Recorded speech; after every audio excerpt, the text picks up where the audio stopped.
What did you mean when you said that you were sober now? Call you in bed with a Red Bull vodka 2 weeks out. No one stops you, nobody takes it from your hand, even when you break your leg drunk running. Okay, today we're gonna learn Drunk Runnin'. So this song is in the key of C, but it's starting on the 4 chord. So F9. So you've got your F triad, you can add the 9 tension right there.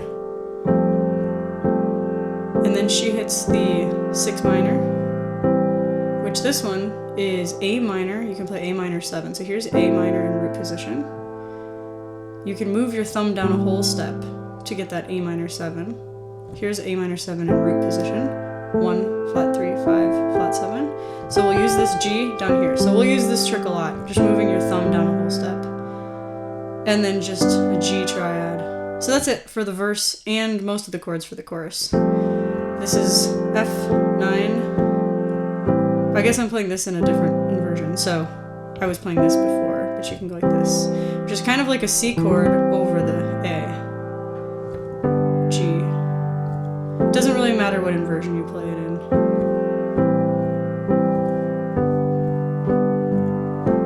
No one stops you, nobody takes it from your hand, even when you break your leg drunk running. Someone ought to hold you to your words. Say I love you and then drink it backwards. So that little end of the chorus there is a D minor 7. So this is just actually root position. So you have 1, flat 3, 5, flat 7. Or you can think of it as like an F chord over D. And then E minor 7, F. I guess you can play F or F major 7.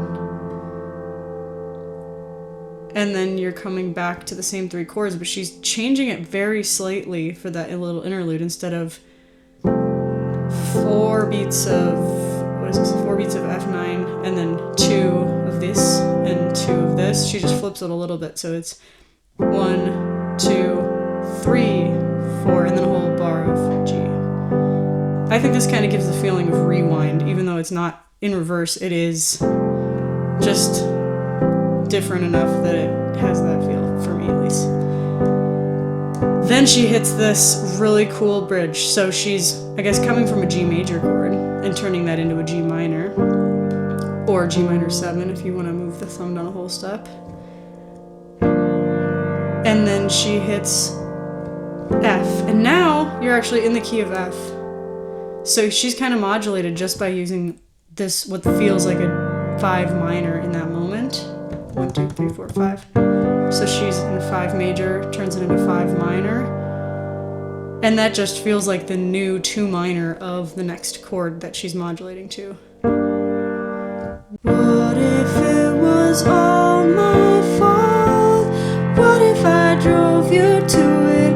I was only honest. Sometimes when I think you knew it, make a person out of memories, they don't live up to it. I'm so sorry I stayed when I shouldn't. So that's a really cool way to modulate back into the original key. So basically what she's doing in this section is, like I said before, playing what feels like in the moment a 5 minor, but now it's the new 2 minor in the key of F. So it's like 2 minor, and the new 1, which is F, and the new 5, which is C.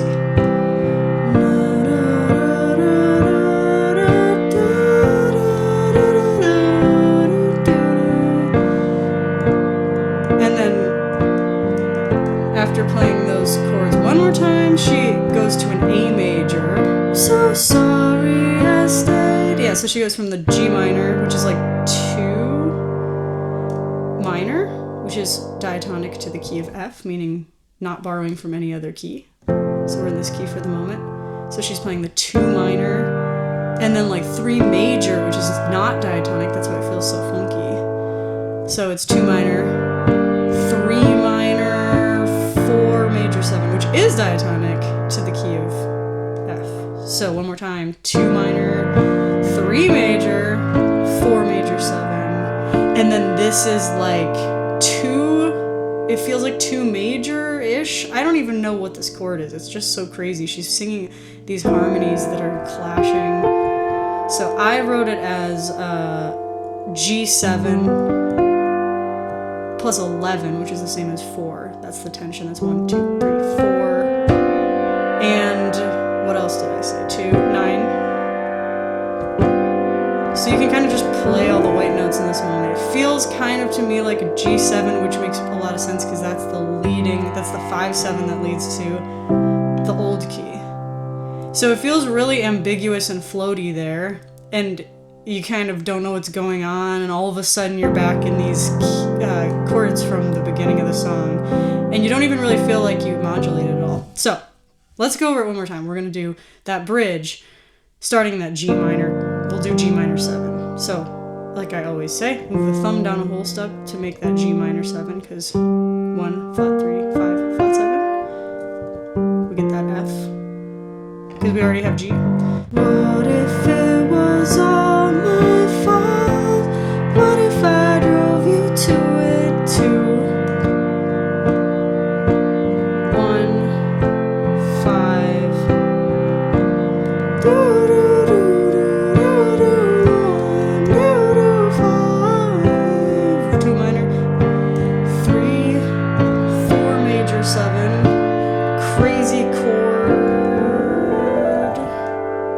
Floating back to this.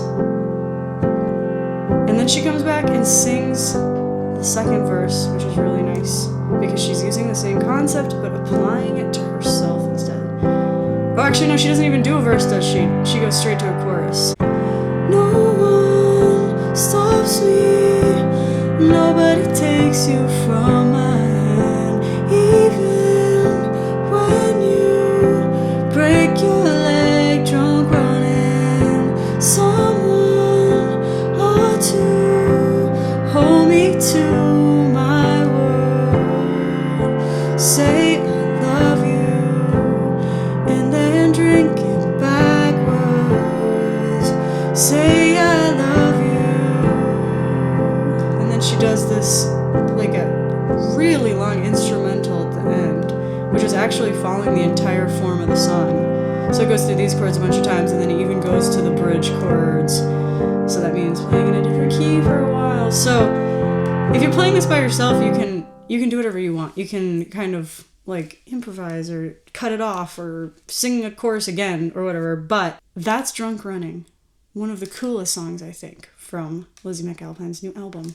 So enjoy. Don't forget to like and subscribe, and we'll see you next time.